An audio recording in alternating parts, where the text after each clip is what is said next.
வணக்கம். இன்றைய முக்கிய செய்திகள். அன்னபூர்ணி சூப்பர் 6 திட்டத்தின் கீழ் முதற்கட்டமாக ஆண்டிற்கு 3 சிலிண்டர்கள் வழங்கப்படும் என்று முதலமைச்சர் விஜய் அவர்கள் அறிவித்துள்ளார்.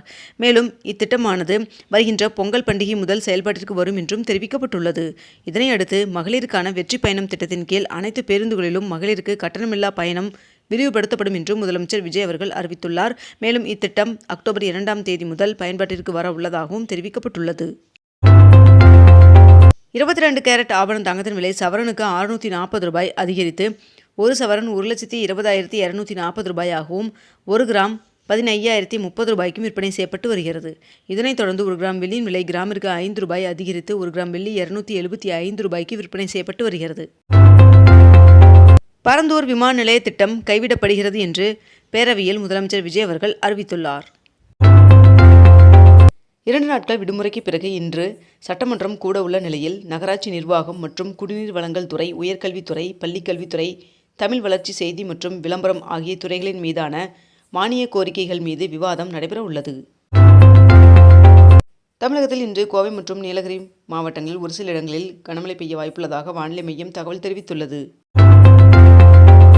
திருத்தணி முருகன் சுவாமி கோவிலில் நேற்று ஆவணி மாத முதல் சுப முகூர்த்த தினத்தை முன்னிட்டு 78 ஜோடிகளுக்கு திருமணம் நடைபெற்றது.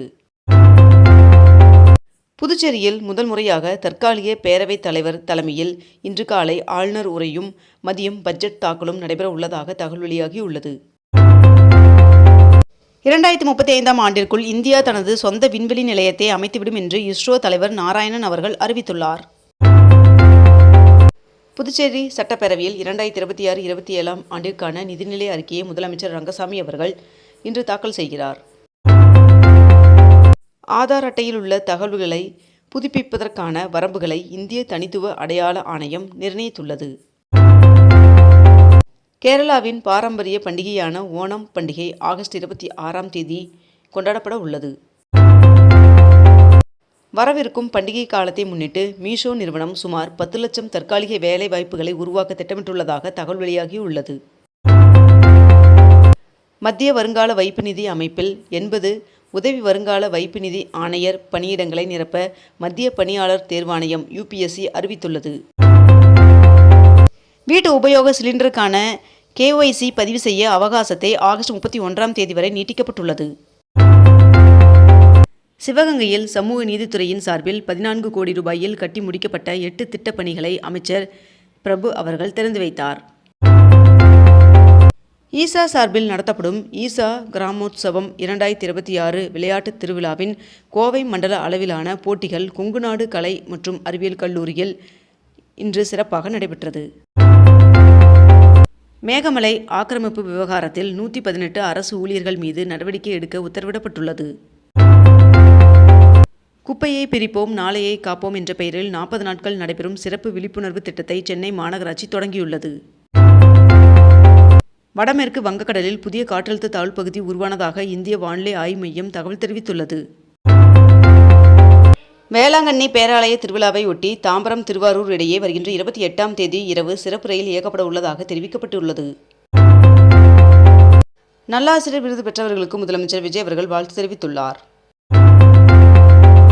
கேரளாவில் ஓணம் பண்டிகையொட்டி படகு போட்டிகள் தொடங்கியுள்ளது. சீன மாலுமிகளுடன் சென்ற கப்பல் இந்தியா அருகே கடலில் மூழ்கியது. மதுரையில் புதிய வட்டாட்சியர் அலுவலகம் மற்றும் திடக்கழிவு நிலையம் திறக்கப்பட்டுள்ளது. நிதி ஆயோக் அறிவிப்பின்படி இந்தியாவில் 15 முதல் 29 வயதிற்குட்பட்ட சுமார் 8,70,00,000 இளைஞர்கள் கல்வி, வேலைவாய்ப்பு மற்றும் பயிற்சியில் ஈடுபடாமல் உள்ளனர் என்று தெரிவிக்கப்பட்டுள்ளது. செங்கல்பட்டில் நடைபெற்ற மாநில அளவிலான துப்பாக்கி சுடும் போட்டியில் ஆவடி காவல் நிலையத்தை சேர்ந்த 2 பெண் காவலர்கள் வெள்ளிப்பதக்கம் வென்றனர். வேளாங்கண்ணி திருவிழாவை முன்னிட்டு வருகின்ற 28ஆம் தேதி தாம்பரம் திருவாரூர் இடையே சிறப்பு ரயில் இயக்கப்படும் என்று தெற்கு ரயில்வே அறிவித்துள்ளது. தோழமை கட்சிகளின் உறவு பாதிக்கக்கூடாது என்று முதலமைச்சர் விஜய் அவர்களுக்கு திருமாவளவன் அவர்கள் வேண்டுகோள் விடுத்துள்ளார். தஞ்சை, திருவாரூர் மாவட்டங்களில் உதயநிதி ஸ்டாலின் அவர்கள் சுற்றுப்பயணம் மேற்கொண்டுள்ளார் என்று தகவல் வெளியாகியுள்ளது. பாஜக ஜென்சி இளைஞர்களுடன் நேரடி தொடர்பை ஏற்படுத்த சிறப்பு குழுவை அமைத்துள்ளது. தொகுதி மறுவரையறை தொடர்பாக சட்டமன்றத்தில் நிறைவேற்றப்பட்ட தீர்மானத்தில் தமிழக அரசு உறுதியாக இருக்க வேண்டும் என்று விசிக தலைவர் திருமாவளவன் அவர்கள் வலியுறுத்தியுள்ளார். மேட்டூர் அணைக்கு நீர்வரத்து 12,324 கனஅடியாக அதிகரித்துள்ளது. தேசிய நல்லாசிரியர் விருதிற்கு தமிழகத்தின் 2 ஆசிரியர்கள் தேர்வு செய்யப்பட்டுள்ளனர். இதற்கு முதலமைச்சர் விஜய் அவர்கள் வாழ்த்து தெரிவித்துள்ளார். திமுக செயற்குழு கூட்டத்தில் மாவட்ட செயலாளர்கள் அதிகபட்சம் 2 முறை மட்டுமே பதவி வகிக்கவும், கட்சி பதவிகளுக்கு வயது வரம்பு நிர்ணயிக்கவும் தீர்மானம் நிறைவேற்றப்பட்டுள்ளது. செங்கல்பட்டு கல்பாக்கத்தில் உள்ள 500 மெகாவாட் திறன் கொண்ட அதிவேக ஈநுழையில் வரும் நவம்பரில் மின் உற்பத்தி தொடங்க திட்டமிடப்பட்டுள்ளதாக தகவல் வெளியாகியுள்ளது. புதுச்சேரியில் நீட் அல்லாத இளநிலை படிப்பிற்கான 2ஆம் கட்ட கலந்தாய்வு குறித்து அறிவிப்பை சென்டாக் வெளியிட்டுள்ளது. தமிழகத்தில் அடுத்த 5 நாட்களுக்கு பரவலாக மழை பெய்ய வாய்ப்புள்ளதாக வானிலை மையம் தகவல் தெரிவித்துள்ளது. தமிழக விவசாயிகளுக்கு 50,000 புதிய மின் இணைப்புகள் வழங்கப்படும் என்று அமைச்சர் நிர்மல்குமார் அவர்கள் அறிவித்துள்ளார். புதுச்சேரி பல்கலைக்கழகத்தில் 2026-27 கல்வியாண்டிற்கான இளநிலை மற்றும் 5 ஆண்டு ஒருங்கிணைந்த பட்டப்படிப்புகளில் காலியாக உள்ள இடங்களை நிரப்ப 27ஆம் தேதி நேரடி மாணவர் சேர்க்கை நடைபெற உள்ளதாக தெரிவிக்கப்பட்டுள்ளது.